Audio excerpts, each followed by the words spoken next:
G'day everyone, welcome back to my channel where I explore the world of photography and film.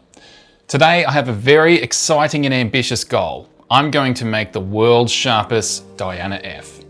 I'm going to show you how to adapt a highly sought after Zenzanon 80mm 2.4 lens to a Diana F camera body using a 3D printer and subpar engineering skills. Now you might be wondering why I'd want to do such a thing. Well, why not? Don't get me wrong, I love lomography. It's basically what got me into film photography, and I still take time to whip out the old Lomo LCA for that dreamy look, and sometimes you just need to take things less seriously to keep the fun in photography. But when it comes to the Diana, or even the Holga, have you seen medium format film prices these days? I typically get 1 or 2 keepers out of the roll of a Diana. Compare that to Mammy over here or my Yashica Mat 124G. I mean, you're basically throwing away money. If I can increase the chance of not wasting film, I'm all for it.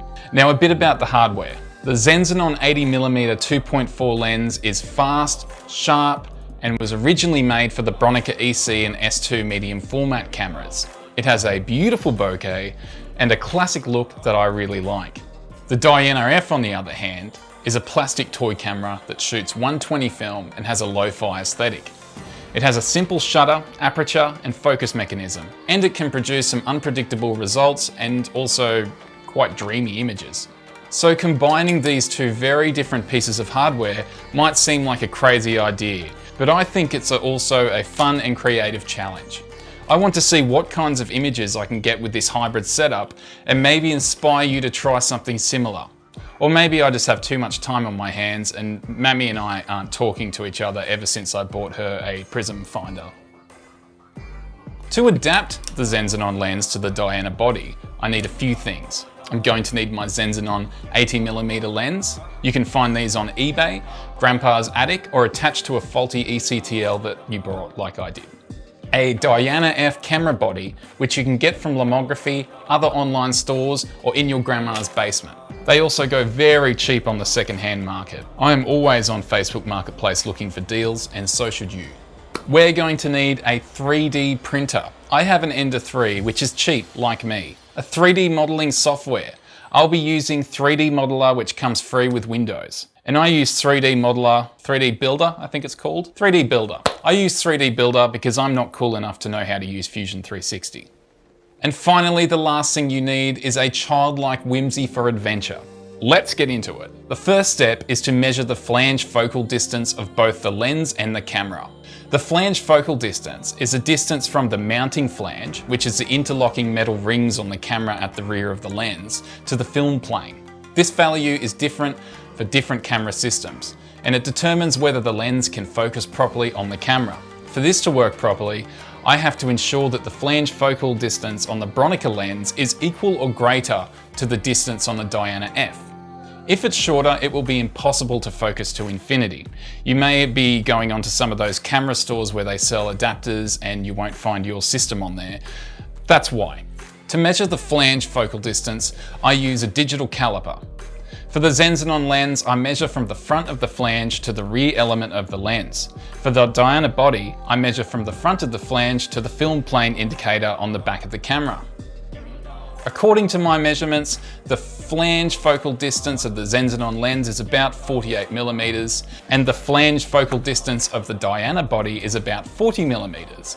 This means that I need an adapter that is about 8mm thick to make up for the difference. That's not too bad, right? It's only about ½ an inch, or about 1/3 of something else that's about ½ an inch. The next step is to design the adapter. The adapter needs to have 2 parts.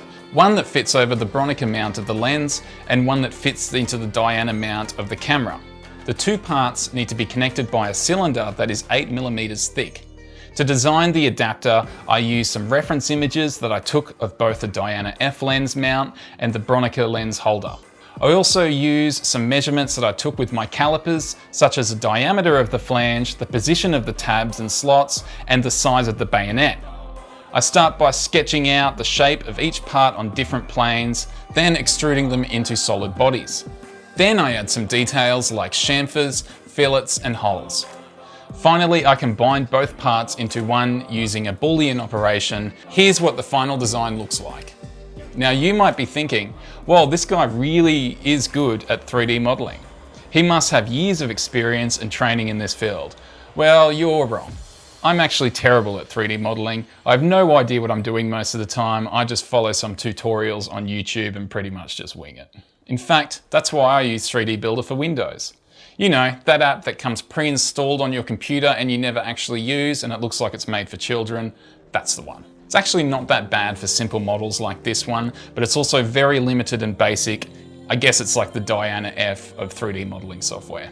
The third step is to print out the adapter using my Ender 3 printer.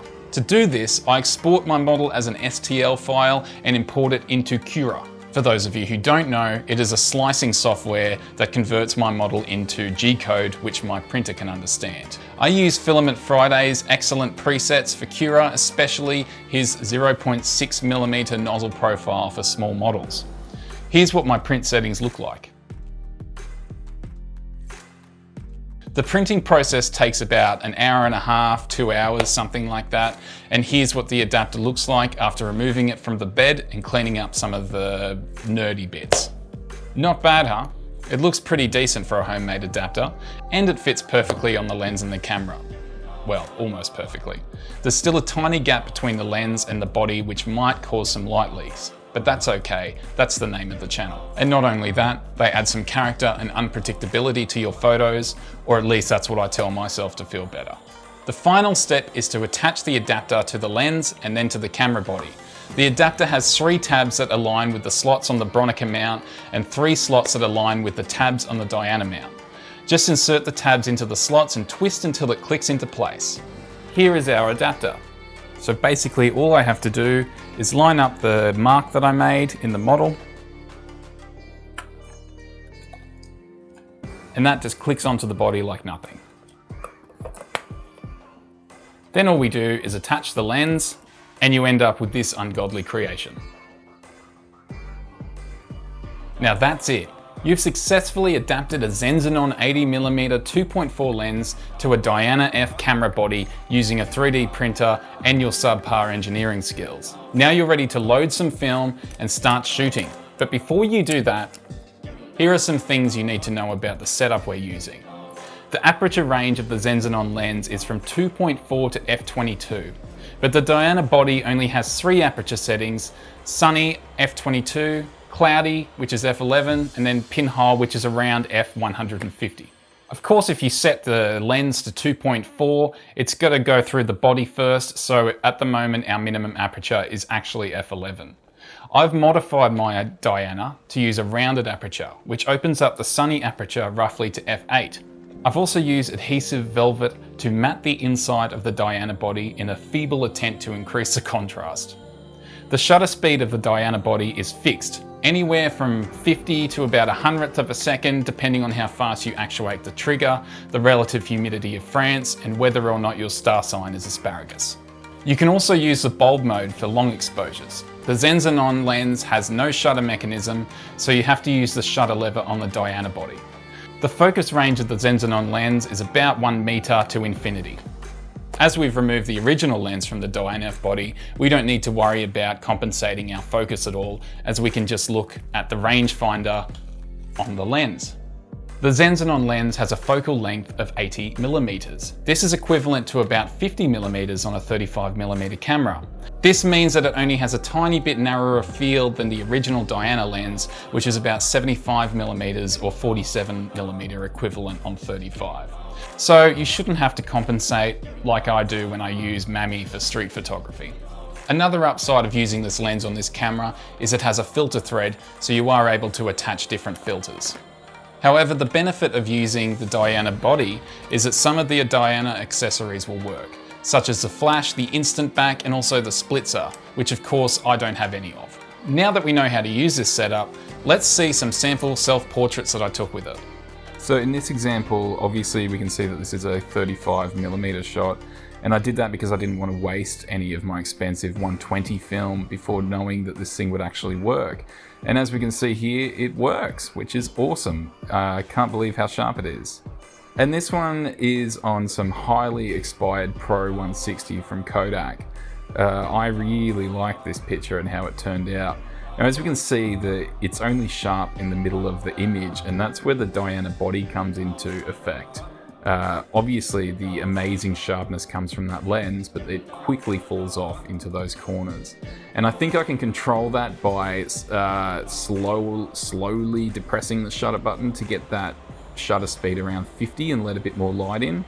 But that's the best I can do with what I've got so far. And here's one I took of a van just to test out the sharpness, and oh my god, it's so dang sharp. Looks really cool. Not a great photo, but a good technical photo. So obviously these images aren't that great photographically. I just sort of did this as a test to see if it would actually work. So in my next video, I'll actually be taking this out and applying it in some real world situations, so stay tuned. While infinity focus does work, it's still a touch soft. I'm sure there is some complicated explanation for this, but I can always blame the Diana and not my atrocious engineering skills. As you can see, this setup produces some interesting images that combine sharpness and blur, contrast and flare, realism and surrealism. I really enjoyed experimenting with this setup and seeing what kinds of effects I could get. For this reason, I'll be using this camera as a fun studio camera that really does give a unique and sharp result. So there you have it. In future, I'd love to try this again using a Holga and a Mamiya press lens. That way I can remove the limitations of the fixed shutter speed and use the built-in leaf shutter. I guess I'll just have to wait until I find one for a decent price, or maybe I can use this as an excuse to buy a Mamiya press camera. I hope you liked this video and I hope you found it helpful. If you did, please give me a thumbs up and subscribe to my channel for more photography and film content. And if you have any questions or comments, feel free to leave them below. I'd love to hear from you. Thank you so much for watching, and I will see you next time.